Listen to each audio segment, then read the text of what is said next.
Chapter 23. A Most Exciting Night. If only we can creep up the slippery slip that runs right round and round the middle of the trunk and get to Moonface's at the top, we shall be able to help him, said Joe, feeling about for the trapdoor. I wonder why Moonface didn't slip down it himself, said Bessie. Oh, he'd think that there would be plenty of red goblins at the bottom of the tree ready to catch him when he flew out the trapdoor, said Joe. But I don't believe they know about this slide. He found the trapdoor and swung it open. Hold it open for me whilst I climb in, he said. Bessie held it. Joe began to climb up. But dear me, it was most terribly slippery. He simply couldn't manage to get up the slippery slip at all. As fast as he climbed up a little way, he slid down again. He groaned. This is awful. We can never get up this way. I shall keep slipping down all the time. Let me try, said Bessie eagerly.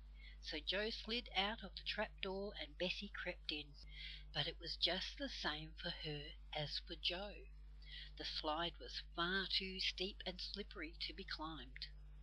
Wish, wish, wish, wish, wish, wish, wish, said the trees nearby. Bessie ran to one, put her arms around its trunk and pressed her left ear to it.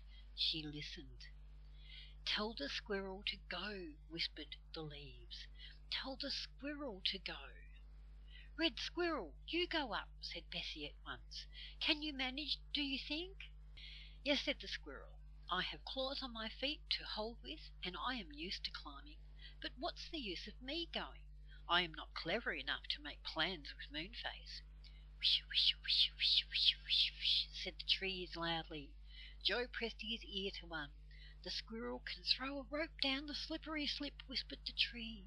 Of course, said Joe in delight. Why didn't I think of it? Tell us, said the girls. Joe told them. The squirrel must climb the slide to the top. He must ask Moonface for the rope that is let down for the cushions. But instead of letting it down through the branches of the tree, he must let it down through the slide inside. Then we can hang on and be pulled up. Oh, that's a really good idea, said Bessie. Shh, said Joe, as he heard a shout from a goblin up the tree. We don't want them to guess what we're doing. The goblin's coming down, whispered Fanny in alarm. I can hear them. What shall we do?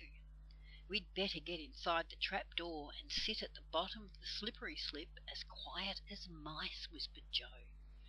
Go in first, Squirrel, and climb up. You know what to do, don't you? Yes, said the squirrel, and disappeared up the slide, digging his sharp little claws into it just as if he were climbing up the outside of the tree trunk. Joe pushed Bessie inside and then Fanny. He climbed in himself and shut the trapdoor just in time. 3 goblins jumped down to the foot of the tree and began hunting about. I know I heard someone, said one of them. Well, so long as we don't let them pass us up the tree, they can't do much, said another with a laugh. I don't think you heard anyone. It was just the trees whispering. Wish, wish, wish, wish, wish, wish, wish, wish, wish, said the trees at once. There, what did I tell you, said the goblin. They jumped back into the boughs of the faraway tree, and the children hugged one another and chuckled. I wonder if the squirrel has got up to the top of the slide yet, said Joe.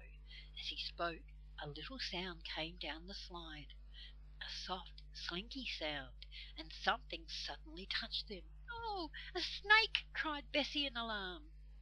Don't be silly. It's the rope that good little squirrel has sent down, said Joe, feeling it. Now we'd better go up one at a time, for Moonface will never be able to pull us all up at once. Fanny went first. She was hauled all the way up the slide. It was very strange, so dark and quiet. At last she reached the top.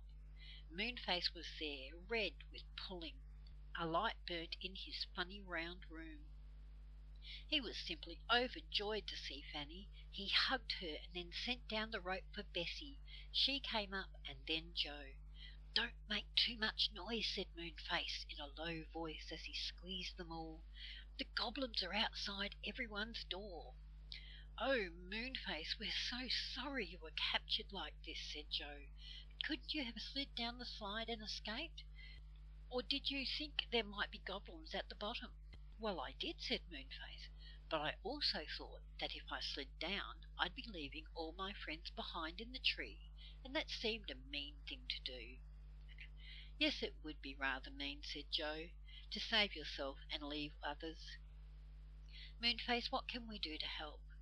"Well, I simply don't know," said Moonface. "I've thought and I've thought, but I can't think of anything really good at all." "It's a pity Silky isn't here," said Joe. "We could talk it all over with her then. She's clever." "We can't possibly get at her," said Moonface. "She's locked in, just as I am." "Joe! Moonface!" said Fanny suddenly, her face red with excitement. "I've thought of a way to help." "What?" cried the others. "Well, couldn't the red squirrel slip down the slide out of the trap door and take a note to the brownies in the wood? Do you remember how we helped them when we first came to the wood? They said they would always be pleased to help us if we wanted them." "Yes, but how could they help?" asked Moonface doubtfully.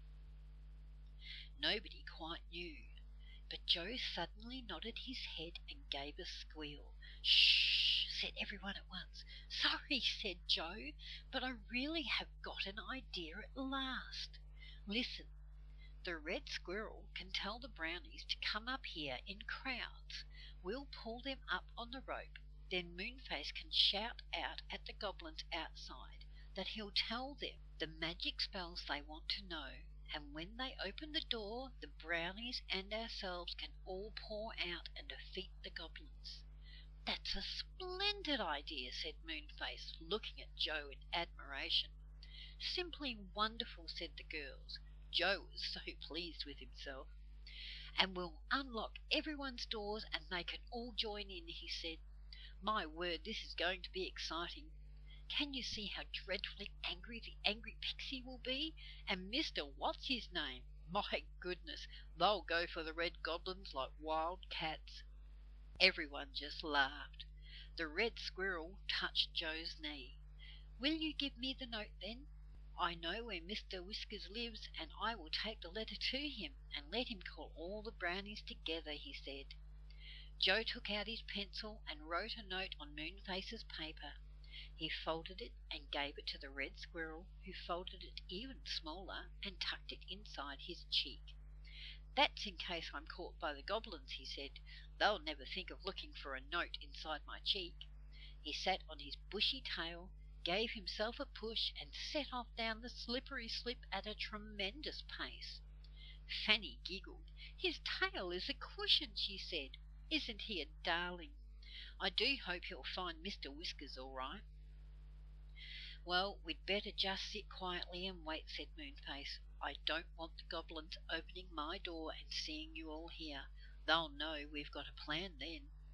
"We brought you the tea you didn't eat this afternoon," said Bessie, and she undid the bag. "Here are some radish sandwiches, some buns, and some toffee."